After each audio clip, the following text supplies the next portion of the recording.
Assalamualaikum Sobat Football United ya. Apa mau dikata review Manchester United menghadapi Arsenal di partai pembuka Premier League bagi Manchester United di Old Trafford, kalah 0-1. Ya ini kekalahan yang aneh seperti yang gue tulis di judul, karena sebenarnya Manchester United tampil dominan ya. Bahkan gol yang diciptakan oleh Calafiori di menit ke-13 ini juga berbau kontroversial menurut gue. Gue akan mulai dulu reviewnya seperti biasa dari formasi komposisi yang diturunkan oleh Ruben Amorim tanpa Andre Onana, yang sebenarnya sudah ada di sosial media sebelumnya. Dia sudah terlibat latihan ya, tapi ternyata tidak diturunkan, bahkan tidak ada di bangku cadangan. Sama juga dengan Rasmus Højlund. Ini juga terkait dengan, kalau Rasmus Højlund ada berbeda dengan Andre Onana, di mana ketika konferensi pers sebelum pertandingan, Ruben Amorim mengatakan memang Andre Onana ini tidak cedera, tapi memang sedang dalam tahap pemulihan ya. Sementara Rasmus Højlund situasinya berbeda. Rasmus Højlund sedang proses untuk meninggalkan Manchester United, kabarnya demikian ya. Sobat Football United yang follow di Instagram dan juga di X ataupun Twitter, di situ gue sharing bahwa ataupun ketika gue bikin di preview, jadi dari 11 pemain utama yang diturunkan dari awal, perkiraan gue hanya salah 2, yaitu Andre Onana. Ternyata Altay Bayindir yang diturunkan oleh Ruben Amorim, dan Amat disimpan di bangku cadangan. Diogo Dalot yang diturunkan lebih dulu. Sementara Arsenal langsung menurunkan 2 pemain terbarunya, Zubimendi dan juga Victor Gyökeres. Di 10 menit awal Manchester United ini langsung tampil dominan dan juga agresif dengan intensitas tinggi, dan ada langsung beberapa momentum dari Bryan Mbeumo.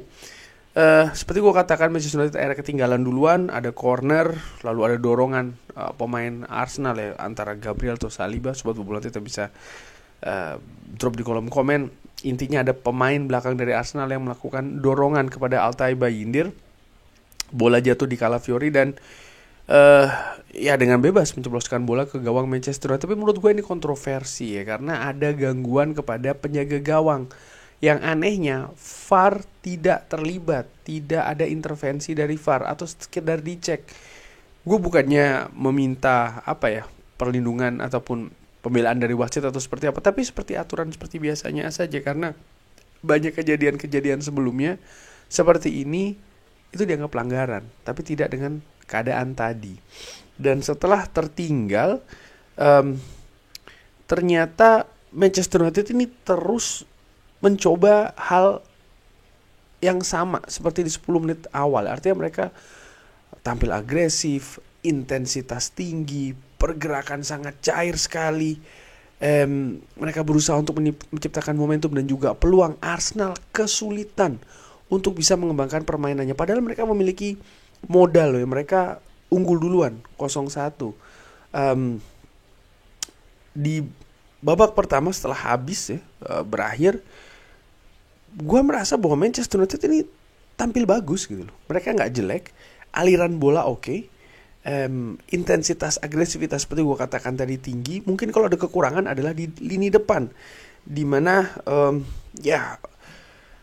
volume kualitas dari shooting yang dilakukan agak kurang. Artinya dari sisi kuantitas mungkin oke, tapi dari sisi kualitas, di sisi lain juga positioning dari David Raya di antara shooting yang dilakukan di babak pertama ini, dia positioningnya bagus sehingga dia bisa melakukan save. Di samping juga ada sebuah peluang ya dari Patrick Dorgu yang menghantam Mistar. Menurut gue tendangannya fantastis, itu keras sekali, tapi ya kurang beruntung masih menghantam Mistar.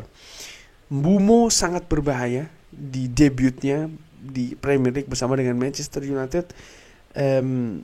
Mason Mount menurut gue juga tampil istimewa di 45 menit babak pertama. Menurut gue ini salah satu mungkin 45 menit terbaik dari seorang Mason Mount, di mana dia sangat aktif bergerak. Mungkin dia tidak terlalu mengancam seperti Mbeumo, tapi dia memiliki peran karena dia sangat aktif sekali bergerak, mencari bola, sentuhan sedikit, lalu juga melakukan pressing kepada lawan tanpa henti. Ini menyulitkan betul bagi Arsenal untuk bisa mengembangkan permainannya. Dan menurut gue Mason Mount tampil excellent. di babak pertama. Dan Manchester United ini tertinggal sekali lagi menurut gua karena detail-detail kecil. Detail-detail kecil misalnya seperti kayak situasi corner tadi ya, ada beberapa hal yang menurut gua oke, kontroversi, tapi juga ada hal-hal detail yang kecil yang Manchester United harusnya mungkin bisa hindari. Pun juga di lini depan ada detail-detail kecil, keputusan-keputusan ataupun eksekusi-eksekusi yang mungkin kalau Manchester United bisa naikkan sedikit kualitasnya, hasilnya bisa berbeda. Tapi secara keseluruhan menurut gue di babak pertama Manchester United adalah tim yang lebih baik. Di babak kedua Manchester United terus mencoba.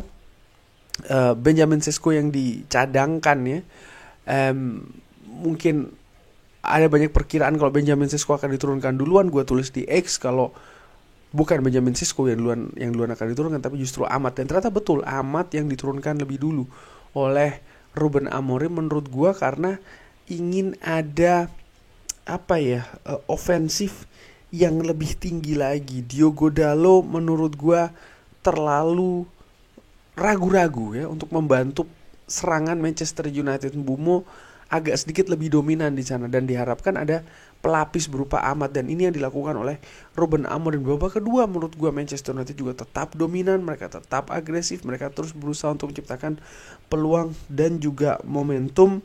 Tapi ya volume dari shooting volume dari shooting kurang bagus kualitasnya, mungkin juga kurang banyak.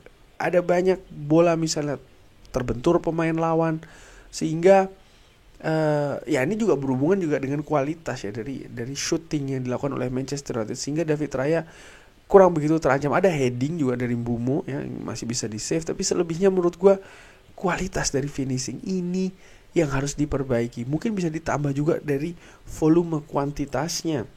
Benjamin Sesko sendiri akhirnya masuk ya di menit ke-65, tapi setelah Victor Gyökeres ditarik duluan. Dan kalau melihat penampilan dari Victor Gyökeres bersama dengan Arsenal di debutnya di Old Trafford, menurut gue sih mengecewakan ya. Karena ya dia tidak banyak memberikan kontribusi di permainan sih. Sering lepas kontrol, umpannya sering tidak bagus, tidak begitu mengancam juga di lini pertahanan Manchester United. Dan ya akhirnya dia diganti duluan. Beberapa menit setelahnya Benjamin Sesko dimasukkan. Benjamin Sesko sendiri pun juga sama menurut gue, kurang mengancam. Dan di sisi lain gue melihat kurangnya support lagi-lagi kepada Benjamin Sesko. Benjamin Sesko punya keunggulan postur ya Sobat Football United, tapi kurang dimanfaatkan oleh para pemain Manchester United dengan tidak begitu banyak memberikan bola-bola crossing. Bola-bola distribusi sendiri kepada Benjamin Sesko pun juga tidak banyak ya. Gue gak tahu apakah memang masih belum ada pengertian yang bagus yang terjalin antara skuad Manchester United dengan Benjamin Sesko, di mana Benjamin Sesko adalah termasuk pemain yang terakhir ya kan, yang bergabung, sehingga bisa jadi chemistry ini belum terbangun seutuhnya. Tapi debut bagi Sesko, gue pikir kalau dicap bahwa Sesko ini gagal atau seperti apa, menurut gue enggak sih. Ya tujuannya dimasukkan, berharap dia akan memberikan kontribusi, iya, tapi dia juga bisa mencicipi, dia bisa beradaptasi dengan Premier League, dengan Manchester United. Ini penting karena Benjamin Sesko belum punya pengalaman bermain di Premier League dan juga bersama dengan Manchester United. Ini berbeda dengan Mbeumo dan juga Matheus Cunha. Dua pemain ini menurut gue tampil fantastis di pertandingan tadi, memberikan warna yang berbeda dari permainan Manchester United, terutama di lini serang, di lini depan. Yes, kualitasnya masih harus ditingkatkan lagi, tapi dua pemain ini memang memberikan perbedaan yang cukup signifikan menurut gue untuk lini depan Manchester United. Tapi seperti yang beberapa kali gue katakan juga, tidak cukup hanya dua pemain ini saja. Sepak bola adalah permainan secara kolektif ya. Jadi lini per lini, posisi per posisi, pemain per pemain juga harus memberikan kontribusinya masing-masing. Catatan mungkin ya gue merasa Manchester United tampil bagus, kalau tidak justru lebih bagus daripada Arsenal ya, dari sisi permainan. Manchester United tampil sangat dominan walaupun kalah, sekali lagi tampil sangat dominan walaupun kalah. Secara fisik luar biasa Manchester United, hampir selama 90 menit mereka mampu bermain agresif dengan intensitas yang tinggi. Pace mereka juga bagus, Kunya dan juga Mbumo luar biasa menurut gue ancamannya, dan juga banyak sekali lari yang dilakukan oleh pemain Manchester United. Bruno Fernandes daya jelajahnya sangat tinggi, Mason Mount juga demikian. Matthijs de Ligt, Leny Yoro tampil menurut gue solid di lini belakang. Jadi gimana ya, ada perasaan yang bercampur gitu antara Manchester United kalah, tapi di sisi lain gue melihat ada apa ya, ada semacam kayak potensi Manchester United akan bisa mendapatkan hasil lebih baik kalau mereka bisa memelihara konsistensi permainan seperti ini gitu ya, dengan tentu saja kualitas yang ditambahkan terutama di lini depan, finishing, volume shots, volume ancaman ini harus diperbaiki. Bagaimana Manchester United polanya juga jauh lebih jelas ya dibandingkan dengan musim lalu, aliran bola lebih bagus menurut gue, lebih enak, mereka tahu kapan mereka harus direct, kapan mereka harus bermain possession dulu. Akurasi umpan juga menurut gue cukup oke, umpan-umpan direct yang dilakukan ya. Ya dari sisi permainan menurut gue sebenarnya enak untuk disaksikan, tapi tidak dengan gol yang diciptakan. Dan gol pun juga kalau kita bahas seperti gue tadi singgung di awal, ini pun juga kontroversi. Ya pertandingan di kompetisi liga ini kan tentu saja berbeda ya karakternya dengan kompetisi turnamen misalnya, di mana kekalahan ini bisa langsung berefek, kurang lebih seperti itu. Tapi kalau di pertandingan liga ini kan seperti kayak maraton, bisa saja Manchester United memulai memang dengan kekalahan saat ini, tapi harapannya selanjutnya Manchester United ini bisa memperoleh kemenangan. Manchester United akan bertandang ke Craven Cottage, akan menantang Fulham.